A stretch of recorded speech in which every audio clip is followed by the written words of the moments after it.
Liphukile igatsha emthini wosonkondlo. Nalana bengifisa ukunika imizwa yami kolayini balenkondlo. Inkinga kunzima nokuyithula, lokhu akwamukeleki. Inhliziyo yami iyopha.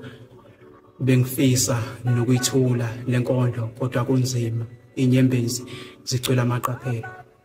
Ningizimu Afrika liphukile igatsha emthini wosonkondlo. Ubesemncane kakhulu kukhulu ebesakufisa ngempilo yakho bese yaphambili ngalomsebenzi womkono.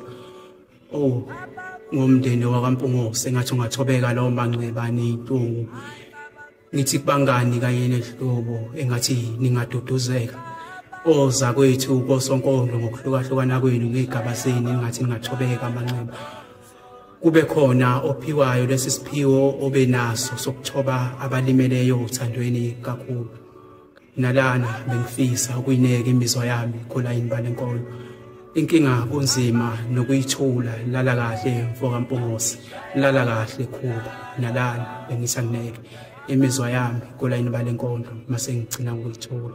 Lala uphumule sicela Mpungose. Ngoba mina-ke wemfowethu sekunokuzizwa ngiyisahluleki ngoba ngihlulekile ukuyozingela ukufa. Namhlanje-ke ukufa sekufikile kusicelo umfoka Mpungose. Nathi besifisa-ke ukuthola ithuba-ke sikwethulele lemizwa yakho ubone kuyineka mhla namalanga phezu kwalabo layini balenkondlo. Ngumdali oseyodala ukuthi ubanike oseyokuthulela imizwa yakho le obone kuyineka mhla namalanga phezu kolayini balenkondlo ngoba wena wedwa obukwazi ukuyethula uphinde uyeneke. Ngingumfanyana wembali ebuhlungu. Ibhalwe imbongi yasenhlwathi.